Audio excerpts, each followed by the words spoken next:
నమస్తే, తెలుగు రాజ్యంకి స్వాగతం. నేను మీ సంధ్య.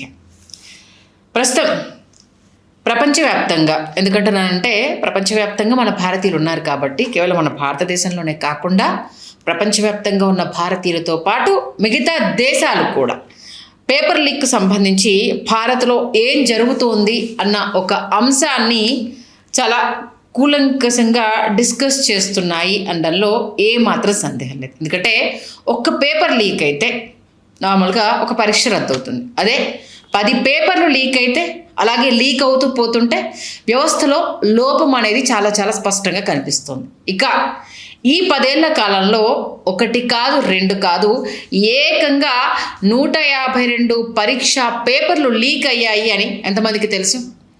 152 అంటే ఇది కేవలం ఒక అంకె కాదు.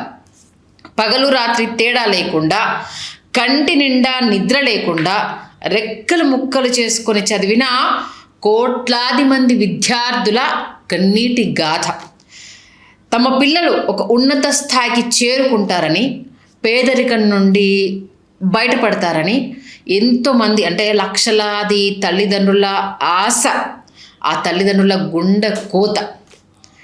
ఎందుకంటే ఇటీవల పార్లమెంట్లో జరిగిన ఎంపీ ప్రియాంక గాంధీ లేవనెత్తిన ఈ 152 లీకుల అంశము ప్రజెంట్ దేశవ్యాప్తంగా ప్రతి ఒక్కరిని తీవ్రంగా ఆలోచింపజేస్తుంది. ఇంత జరుగుతున్నా సరే ఈ లీకుల మాఫియా వెనుక ఉన్న అసలు శక్తులు ఎవరు, మన విద్యా వ్యవస్థ ఎటువైపు వెళ్తోంది అనేది ఈరోజు మనం దీని గురించి ప్రాక్టికల్గా డీటెయిల్డ్గా ఈ వీడియోలో మాట్లాడుకుందాం.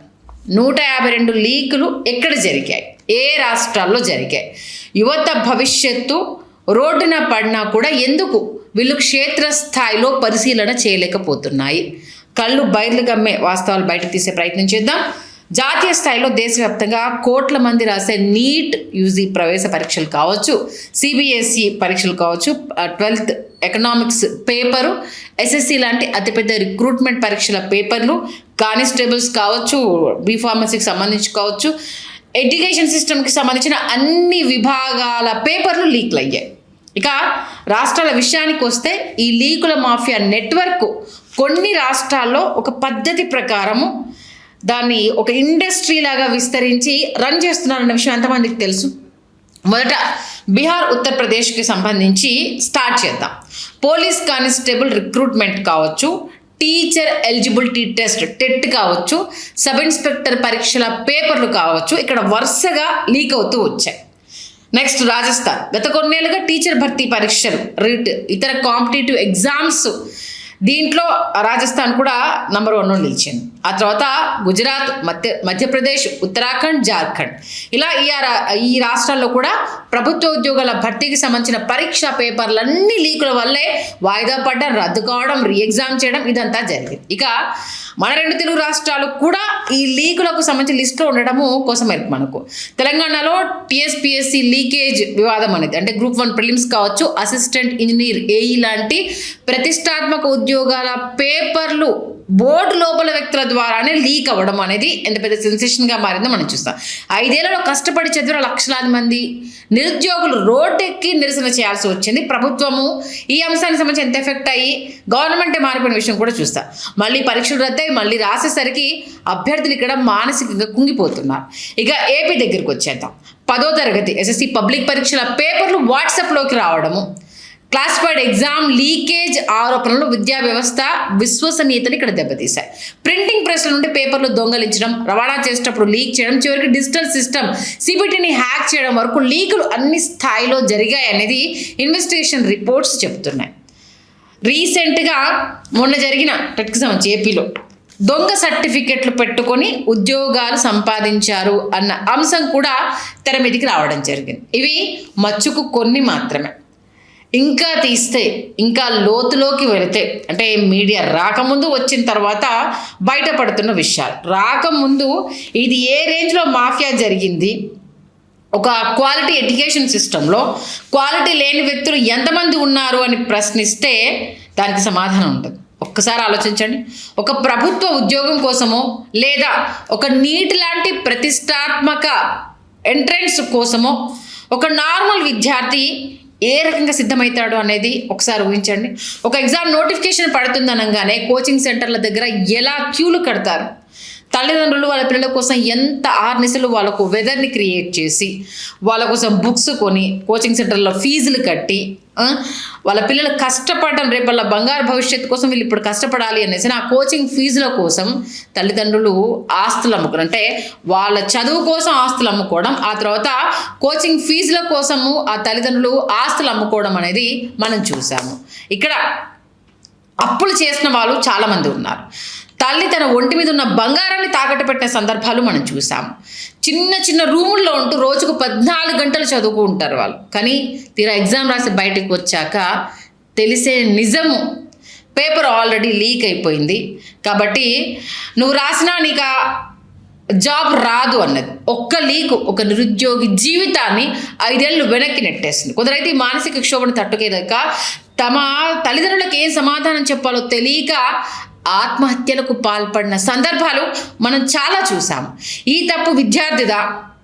ముమ్మాటికైతే కాదు కదా. తమ పిల్లల శవాల ముందు మోకాళ్లపై కూర్చున్న ఏడుస్తున్న కన్నవారి ఆక్రందనలకు ఈ దేశంలో ఎవరు సమాధానం చెప్తారు? సమాధానం చెప్పే ధైర్యం ఏ రాజకీయ నాయకుడైనా చేయగలుగుతాడా? ఏ మాఫియా దీనికి సంబంధించి బాధ్యత వహిస్తుంది? పోయిన ప్రాణాన్ని తీసుకురాగలుగుతుందా?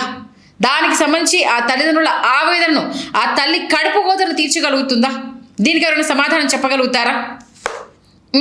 అసలు ఇంత పెద్ద మాఫియా ఒకరిద్దరు చేసిన చిన్న తప్పు కాదు ఇదొక మల్టీ బిజినెస్, కోట్ల రూపాయల బ్లాక్ మార్కెట్ బిజినెస్. ప్రింటింగ్ ప్రెస్ల నుండి ఎగ్జామ్ సెంటర్ల అధికారుల వరకు కోట్ల రూపాయల చేతులు మారి ఈ లీకులు జరుగుతున్నాయి. కొత్త చట్టాలు వస్తున్నాయి, సవరణలు జరుగుతున్నాయి, కఠినమైన శిక్షలు పడుతున్నాయి. కానీ లీక్ మాఫియా నెట్వర్క్ మాత్రం ఎక్కడా ఆగట్లేదు. ప్రభుత్వం ఈ అంశానికి సంబంధించి మేము పకడ్బందీగా కూకటి వేళ్లతో పెకిలించే ప్రయత్నం చేస్తున్నామంటున్న సమాధానం మాత్రం శూన్యం. ఫ్రెండ్స్, ఒక దేశాన్ని నాశనం చేయాలంటే సరిహద్దులో యుద్ధం చేయాల్సిన అవసరం లేదు. ఆ దేశ విద్యా వ్యవస్థను నాశనం చేస్తే చాలు. ఆ దేశం తనంతట తానే కుప్పకూలిపోతుంది. మెరిటున్న విద్యార్థులు రోడ్డు మీద నిలబడి డబ్బులున్నవాడు లీక్డ్ పేపర్తో డాక్టరో, ఐఏఎస్, ఐపీఎస్ ఆఫీసర్ అయితే ఆ దేశ భవిష్యత్తు ఏమవ్వాలి? ఈ 152 లీకులు ప్రభుత్వాల వైఫల్యం మాత్రమే కాదు, మన సమాజం ఎదుర్కొంటున్న అతిపెద్ద అత్యవసర పరిస్థితి. ఇప్పటికైనా రాజకీయాలు పక్కన పెట్టి ఈ లీకుల మాఫియా కోరలు పీకేలా కఠినమైన చర్యలు తీసుకోకపోతే మన యువతకు ఏం సమాధానం చెప్తాము?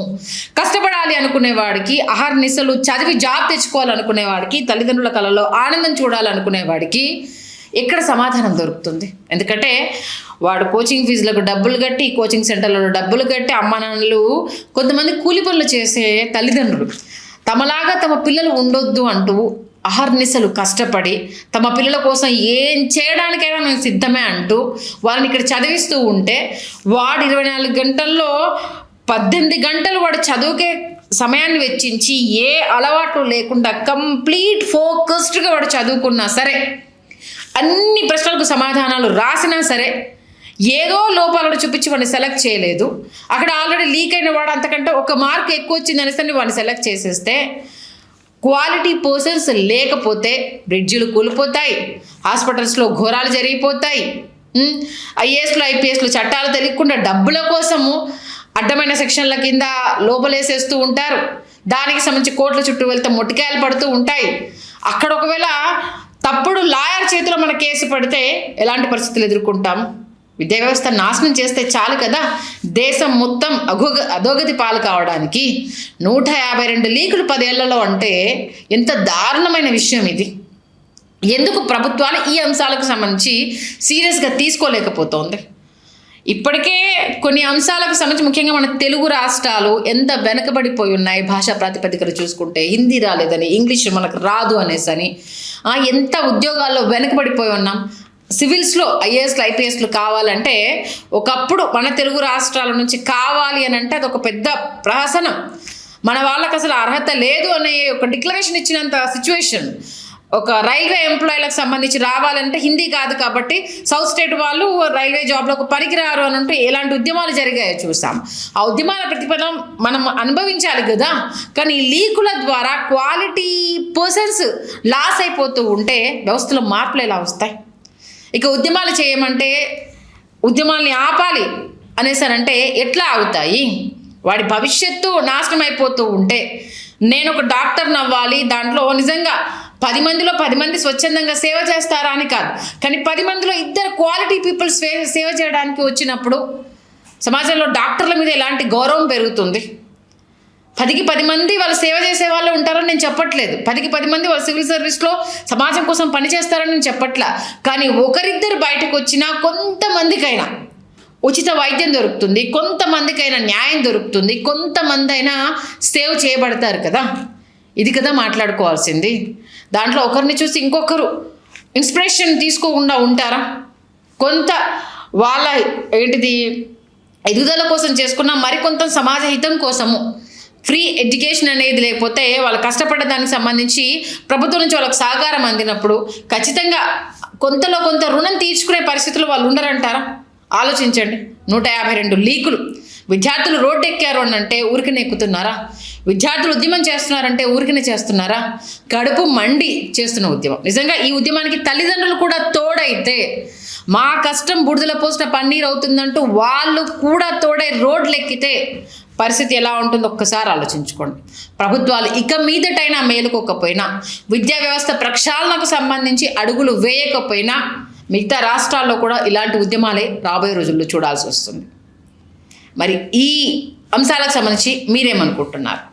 నిజంగా ఎలాంటి విద్యా వ్యవస్థలో మార్పులు రావాలని కోరుకుంటున్నారు? కమెంట్ రూపంలో మాకు తెలియజేయండి. హలో, తెలుగు రాజ్యం ఛానల్ చూస్తున్నారా?